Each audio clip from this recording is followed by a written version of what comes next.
Estamos de volta para o segundo bloco do Ciência e Pesquisa de hoje, falando de viagens, conversando com muita honra com Edson do Espírito Santo, um técnico brasileiro que já viajou pelos 4 cantos do nosso planeta. Você pode ver a conversa nossa no blog, cujo endereço aparece aí na sua tela, enviar perguntas ao Edson no e-mail ciência.pesquisa@unisul.br. Edson, falamos no bloco passado de um chinês cujo nome é Yuan. Yuan, então. Yuan ele é o PM, né?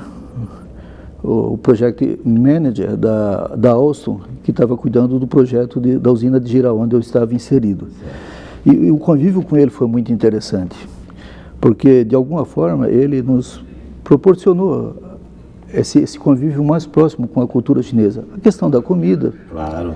Houve uma empatia maior com o Yuan, né? Sim, a empatia, de uma forma geral, foi boa com todos os chineses, mas com o Yuan, talvez em função do trabalho, da proximidade. Então foi uma coisa extremamente agradável o convívio com ele. Ele, na época, a primeira vez que eu fui, ele estava noivo da Miss Li, e ele queria que eu fosse lá para o casamento dele, e não foi possível. Essa atividade é comum nos chineses? Porque dizem que só o brasileiro que é caliente, né? Que o brasileiro é muito próximo das pessoas e tal. Aliás, foram 2 povos que me chamou muita atenção nesse aspecto, foi os chineses e os paraguaios. Certo. Em Assunção você encontra essa receptividade. Na realidade, Gilson, eu penso que as pessoas te dão aquilo que você pode oferecer para elas. É quase que automática essa simbiose que acontece entre as pessoas, Edson. Então a lei da ação e reação que rege o universo inteiro, né? Olha, Edson, é interessante, mas eu quero fazer uma pergunta para você que está nos assistindo, pense também nessa possibilidade, né? A gente fala muito que as viagens são caras e tal, hoje até não é muito caro fazer uma bela viagem, mas qual é a importância de uma viagem, como essas suas viagens para a China, mesmo a trabalho, penso que a trabalho e em alguns momentos também de lazer, mas fundamentalmente a trabalho, qual é a relevância disso para a nossa vida, Edson? O que tu vês? Eu penso o seguinte, Gilson, tem algumas coisas que o dinheiro não compra, é uma questão de você se organizar. Uma viagem hoje não é cara, você entra na internet, você compra a tua passagem, reserva o teu hotel.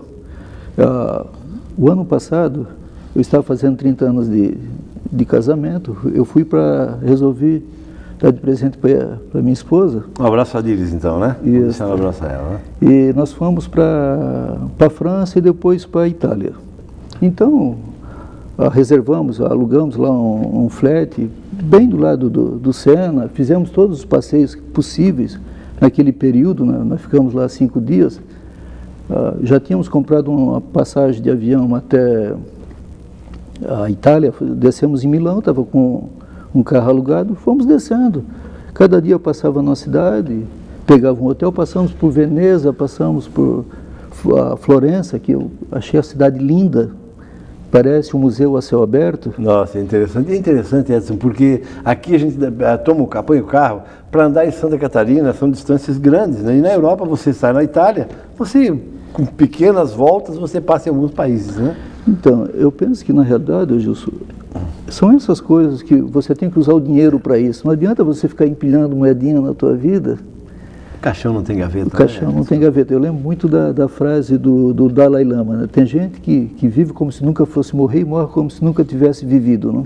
Tem pessoas que vivem como se nunca fossem morrer e morre como se nunca tivesse vivido. Olha que interessante. Bom, o Dalai Lama, né? Sim. Então, e aí ele fala, né, que as pessoas gastam toda a sua vida e a sua saúde para ganhar dinheiro e depois gasto o dinheiro para tentar recuperar a saúde e fico sem uma coisa nem outra. Verdade. Daqui a pouco mais a vida passa porque é muito fugaz a nossa passagem, né? Então, eu penso assim, essa busca do equilíbrio é fundamental. Eu fico olhando, meus filhos, por exemplo, eu estimulo eles a viajarem. O que eu posso dar para eles é cultura. É cultura, exatamente então, isso. Esse tipo de coisa, não devemos fazer economia. E é interessante porque isso não tem universidade, né, Edson? Não tem universidade, não é uma faculdade que é importante, também é importante, mas que não vai te dar esse conteúdo, essa bagagem fantástica, né, esse conhecimento de culturas diferentes. Né? O ideal é quando você consegue, né, juntar essa tua vida acadêmica e com a tua experiência pessoal. Isso aí seria o ideal, mas o ideal nem sempre você consegue, vamos dizer assim, concretizar ele, né? Olha, interessante. Pois é, eu vou te perguntar, Edson, porque a nossa pergunta hoje, no final do programa, diz respeito à França. Então, antes de virar esse bloco, eu vou te perguntar qual foi a tua experiência, o teu sentimento, a tua percepção da França e dos franceses. Olha, Gilson, eu penso assim, a França, ela me mostrou a parte histórica. Eu tive, né, na Catedral de Notre Dame, por exemplo, você tem história pura ali dentro. Imagina só. Quem criança não ouviu falar no Corcunda de Notre Dame? A Torre Eiffel. Então você começa a olhar todo esse histórico, o porquê que ela foi construída, e na realidade depois queriam derrubar, né? E teve alguém com a lucidez que falou que não derrubasse, mas foi ela foi feita tipo um seminário.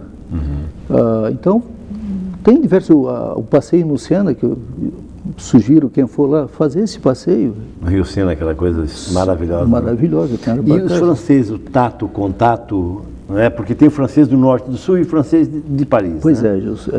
O francês é um povo é diferente do chinês, por exemplo, que é mais abrasileirado. Caloroso. É mais caloroso, ela é mais hospitaleiro. O francês ele é mais metódico, ele mantém uma certa distância, assim.